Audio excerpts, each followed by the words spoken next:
Hello, everyone, and welcome to a new episode of Empowering Voices. And today, our special guest is Emma. Hello, Emma. How are Hi, you today? I am very good. Thank you. Very happy to be here. Yeah, we are very honored to have you. As you all know, we always start with some powerful words, our episode, and today's words are no matter what, that you can see on one of my t-shirts that you don't forget, you can always find it on my website. And we can start from here to know better what Emma does and who she is. So tell me a bit, no matter what, if it resonates with you and why. So I think that phrase resonated with me because I feel like I've always had a vision for my business, but maybe not in a kind of, conventional, write a big detailed business plan. I've just had this vision and this belief that no matter what, we'll get there and we'll make it happen and we'll do what feels right. And I'm not saying that I haven't done business plans and, done strategy and spreadsheets and It's forecasts, necessary. but that's never been the driving force. I've had an inspiration for the business, and my kind of experience is that when I stay true to that and when I really tune into it, that's when amazing things happen. That's when we make our biggest impacts. That's when things that were, not only do we achieve what we set out to achieve, but bigger and more incredible things happen that we never even predicted. Yeah.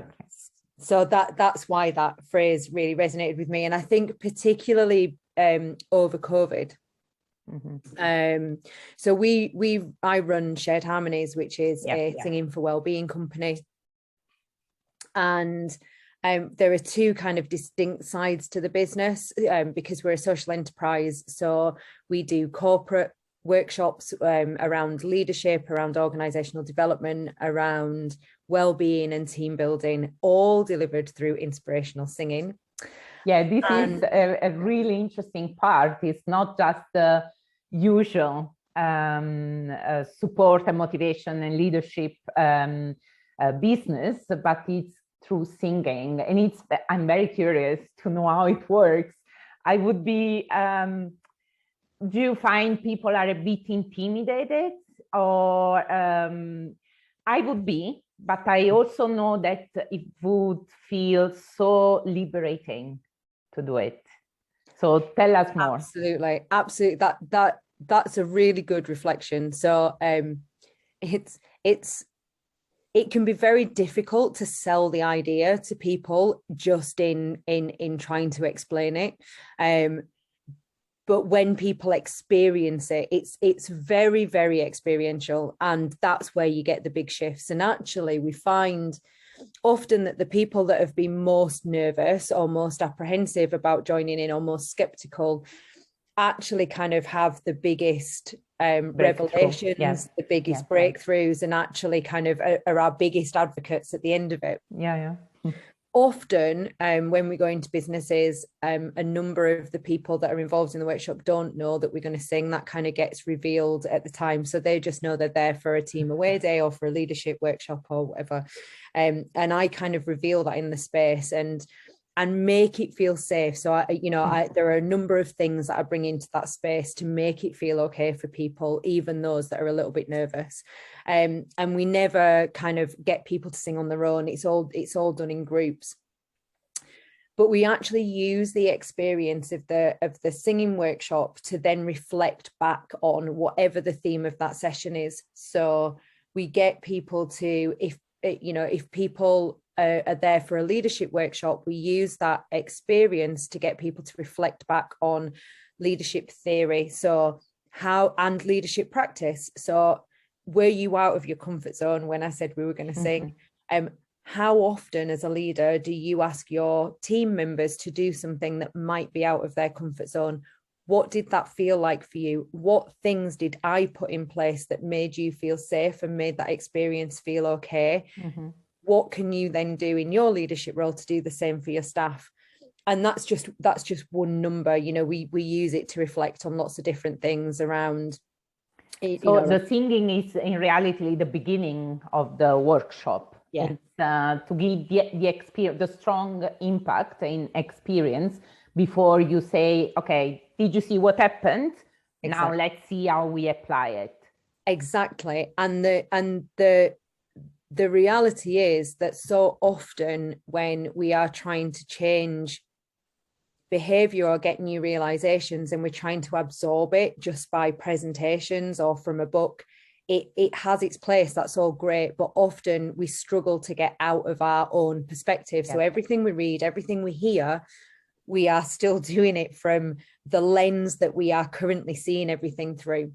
So actually getting somebody to experience something physically, emotionally, mentally, something that takes them from the current space that they're in into a different space, it can make it easier to absorb those different theories, those different beliefs, those different ideas, and can actually enable somebody to to make realizations and make connections that they wouldn't have otherwise been able to do. So it's incredibly powerful. You know, we get incredibly powerful feedback that people, when I first go in and say, right, I know you thought you were here to do a leadership workshop, but we're going to sing, and they're like, what has that got to do with leadership? Like at the end of it, like, you know, we've had amazing comments, you know, like people saying best leadership workshop I've done in like my 30 years of business. And, you know, people saying things like, I've learned things about my colleagues that I've worked with for 40 years and I've just seen them in a different light today. And that's been an absolute revelation. And, you know, so I think it plays a lot also the fact that when you are in a group, with something so concrete like singing, you see the humanity, I mean, the person, not the colleague, not the boss and or whatever. I mean, there are no barriers. We are all the same, and that helps. And that again, you know, that's a really perfect reflection. That's exactly what happens. So it doesn't matter if it's the CEO or the person that tidies the office, or it, you know, often in big businesses where you've got very separate teams that often don't interact, they tend to get very almost kind of institutionalized in their own little bit. You know, the engineers believe that, you know, without them, you know, there wouldn't be a product, and how, you know, and the sales team are like, oh, engineers, you know, we're just going to go out and, you know, we're the stars of the show. And no, I'm really paraphrasing it. That's very tongue-in-cheek, but it's actually an opportunity for people to come together, forget those job titles for a moment, forget those roles. It's a real leveler. Everybody is doing this experience. And also it helps people understand that their role, their part is beautiful and vital, but so is everybody else's. And that when we combine things, when we combine those efforts, we create something that is so much more incredible than the sum of its parts. And that as a business, that is what we want our customers and our stakeholders to see, that end product. And if we are all connected in that end vision, rather than just what our little bit is, if we can keep tuned into that, that's amazing. That's when incredible things happen. And that's when people externally as well as internally really start to buy into that kind of magic that's created in that moment. Yeah, the magic. I really like that you use this word, because it's really the magic happening. It is. It was there the whole time, right? But through your workshop, you take it out and everyone can see it. Yeah, and people connect on that human level, and I think that is really important. So often now, you know, even prior to COVID, there were so many frightening statistics about how lonely many people were, and how disconnected they felt from neighbours, you know, because often people don't talk to the neighbours anymore. They leave the house really early, they get back late, they go to work, they walk past people, they don't say hello, they email somebody rather, you know, that's sat next to them rather than turning around. I was shocked. I remember many years ago working in an advertising agency here in London. It was one of my first experiences in London. literally my colleague next to me, I knew the name just because she sent me emails. Exactly. We never talked to each other. I was, oh, wait a second, this is a person. It's so frightening. Shocking. And I think that makes people disengaged from their own role, their own purpose. I'm a big believer. I think there are three vital forms of connection in life, and they apply to business too. So I think we need to be connected to our own sense of purpose and our own sense of vision and who we are, our authentic self. And I think we need to be connected to other people and see, and get things from that connection, that can help shine a light on who we are. It can help with our personal reflection, but it's also, we need that as human beings. We are hardwired to need that connection with others. And then we need a sense of being connected, all of us universally, to something bigger. And I think that applies in business as well. So in business, we deeply need to understand what our purpose is in that business. We need to feel that that's validated and rewarded. We need to understand what our part is, but we need to see that as part of a connection to other people as well. So how does my role connect to that person's role? Mm-hmm. We need to be able to work collaboratively with them. We need to be able to ask for help when we've struggled with something and not feel like that's a fault or a failing, so that teamwork element is vital. And then we need to see how that all connects to the bigger vision and purpose of the business. And I think sometimes we get so entrenched into very individualistic styles of working, very kind of, businesses are very siloed, like I said, the different teams or the different departments. And I think people, a workshop like mine just helps break down some of those barriers again, and again, enable people to see people as humans, find their own level of skill and talent, see that of their colleagues, understand that it's okay to ask for help and be vulnerable and build each other up. And then together, collectively, we create something amazing. And so we demonstrate that in practice, and then allow them to reflect on what that means in their journey. So it's really powerful. Yeah, it's beautiful. Do you have a big team working with you? Do you deliver the workshop personally? So my background is I've got a really mixed background in facilitation and training and strategic work. So I tend to do most of our corporate work workshops, and then I've got a team of incredible people who do a lot of the community work. So we're a social enterprise. So any of the profits that we generate from that corporate work I was talking about get reinvested into the community arm of the project. Wow. And in that arm, we concentrate predominantly again in where people might not choose to sing or might have a fear about getting involved in singing, but who would get maximum benefit. So there's a lot of research now about the applications of singing as a methodology to help different long-term health conditions, and that's where we focus our efforts. So we work with people who've experienced cancer, we work with people who are living with dementia or Parkinson's or a long-term respiratory condition. We support people who are struggling around mental health.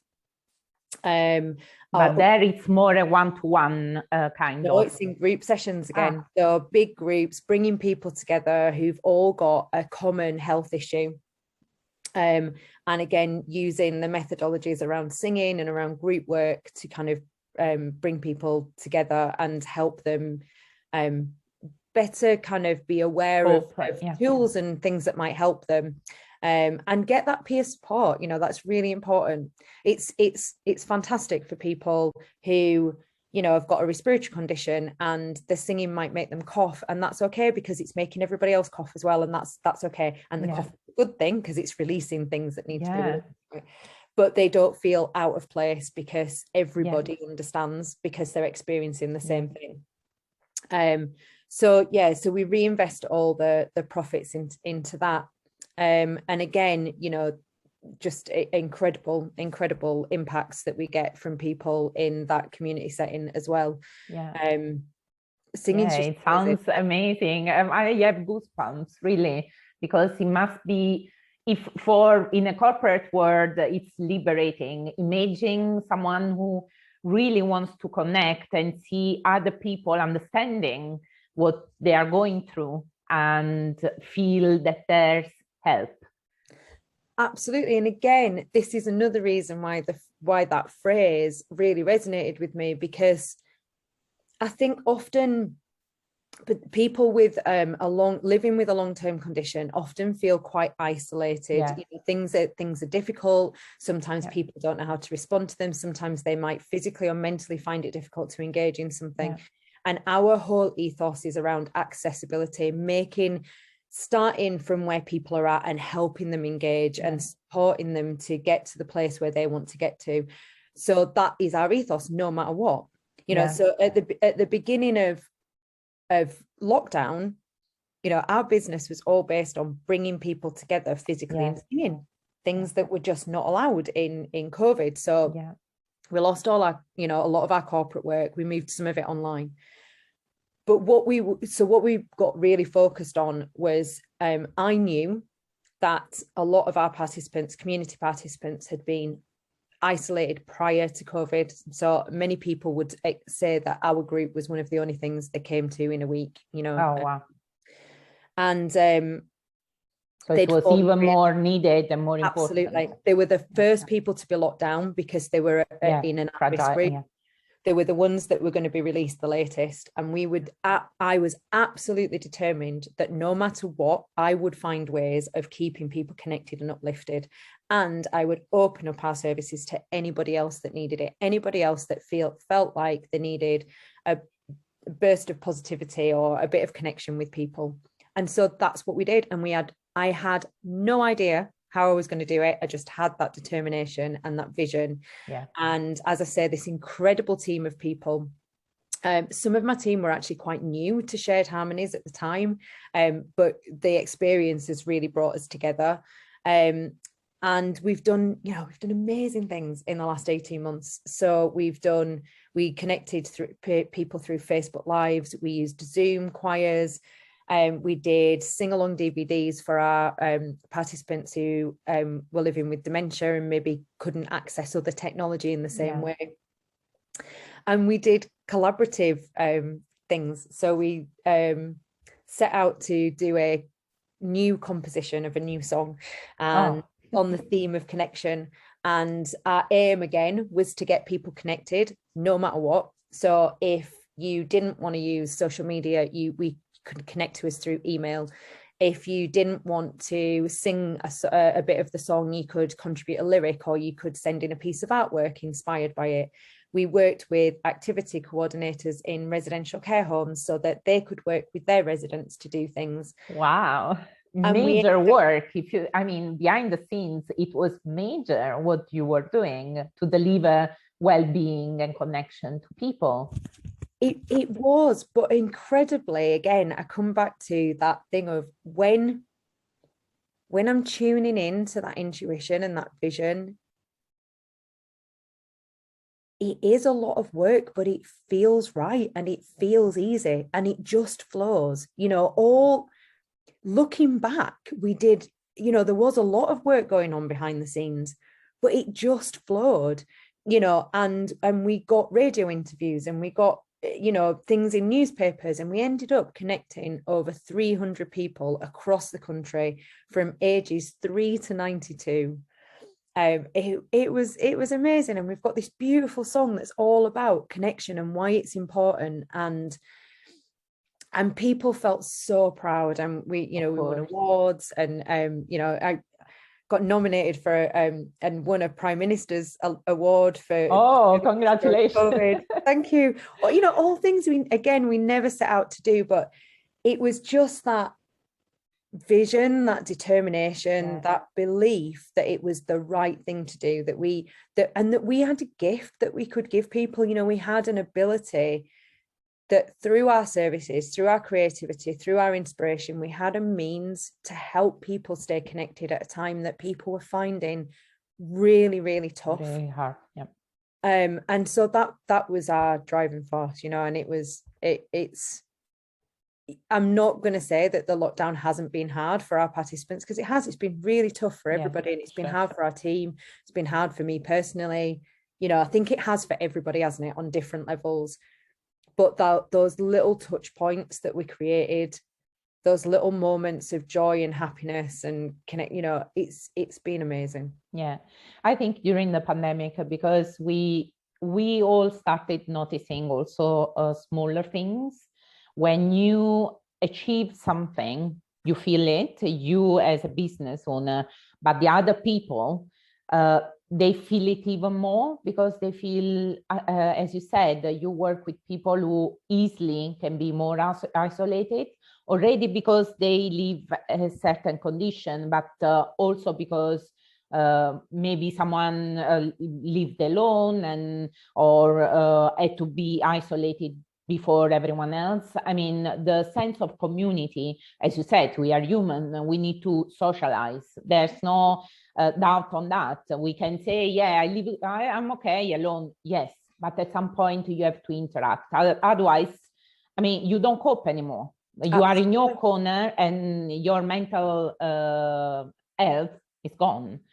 Absolutely. And you mentioned my team earlier. You know, as I said, some of my team were quite new to the organisation before lockdown. In fact, we'd had our first full team meeting in the February before we went into lockdown in the March.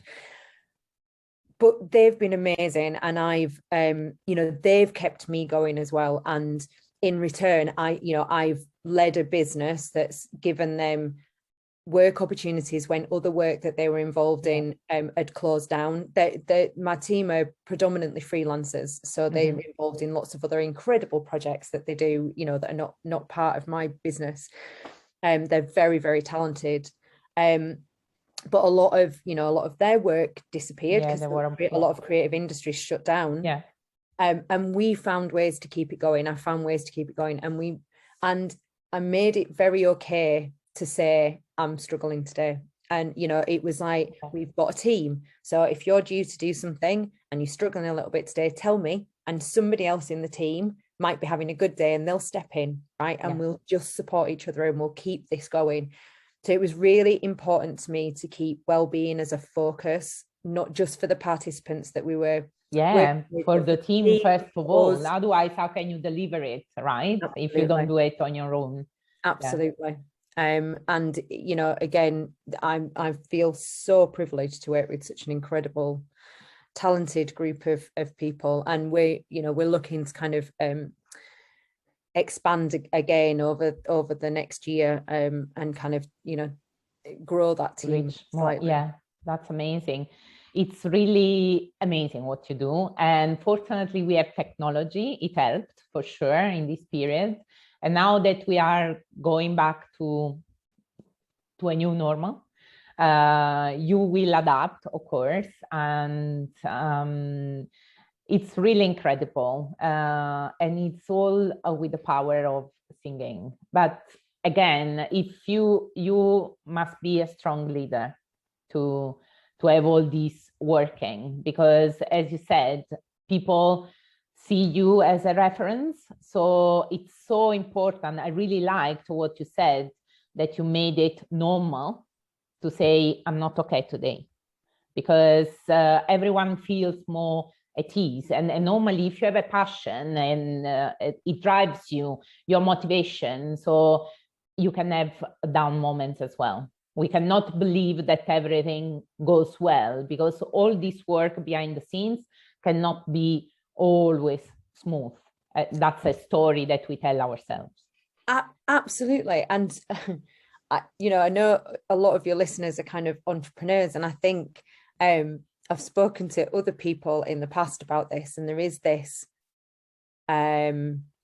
perception in the world of entrepreneurship that it's easy. You know, we have an idea and we set up this passion and we go ahead on its own. And that is so not the reality. You know, that is so not the reality. I mean, I set this business up in 2013. Absolute passion, heart-led business, but I'm also a single parent.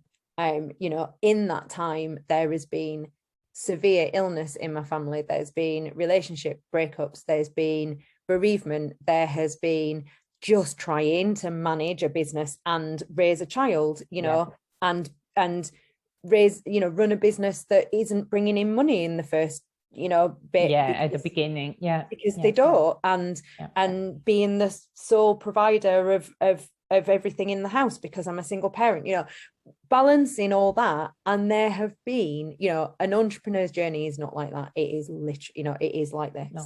And just to tell everyone, it will always be like that, even when it starts going much better, of course. Absolutely. But it's all relative, right? So you will be uphill and then down again, and then uphill again. I mean, it's ups and downs all the time.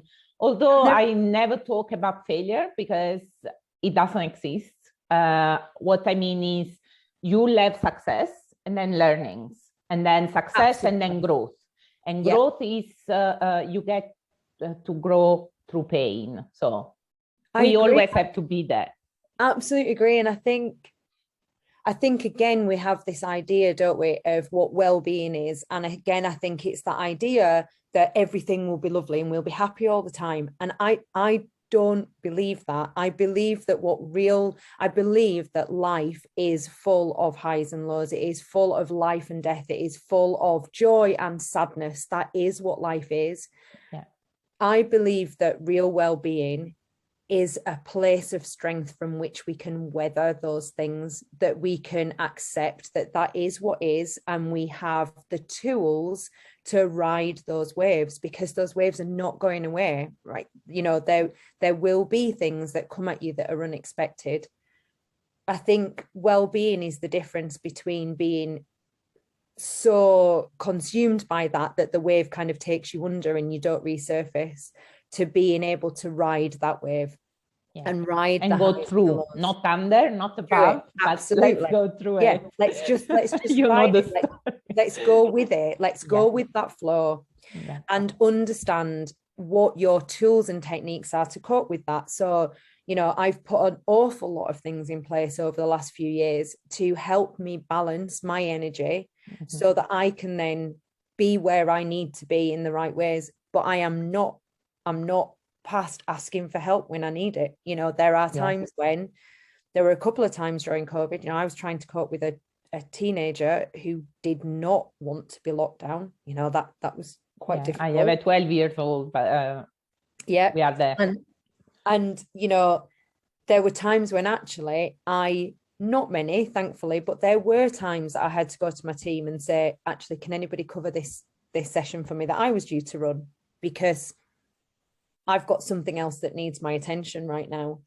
And I actually think doing that, I think sometimes as a leader, it can feel really difficult to do that, right? Because you feel like you've got to be the one that's got it all together. Yeah, the example, the perfect example.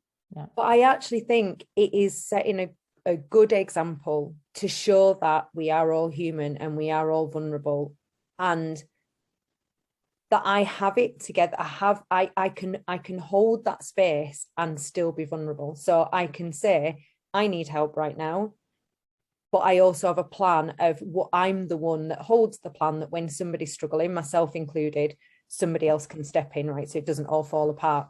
So it's that balance. But you know, I do all sorts of things in my life to kind of keep me balanced and keep me able to be that leader. You know, I do. Yeah, but I think entrepreneurship is a self-discovery journey.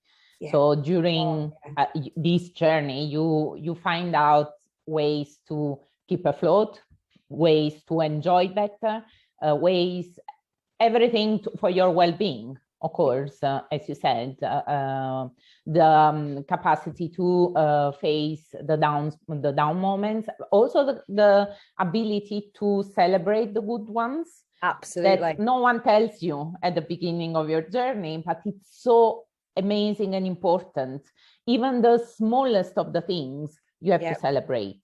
Because when you work for yourself, you don't, you know, as I said earlier, in business, one of the things is you need to be validated, right? We all need to be validated. We all need somebody saying, well done. Time to time saying, yeah, you did really well there. That was amazing. Yeah. And it's really difficult to get that as a sole entrepreneur, or as the leader of a business. So you've got to put the things in place to enable you to do that and recognize it. So recognizing the achievements of your team, if you've got one, fostering a place where it's then okay for you to celebrate the fact that you've kind of maybe led some of that, or, you know, you've facilitated some of that happening.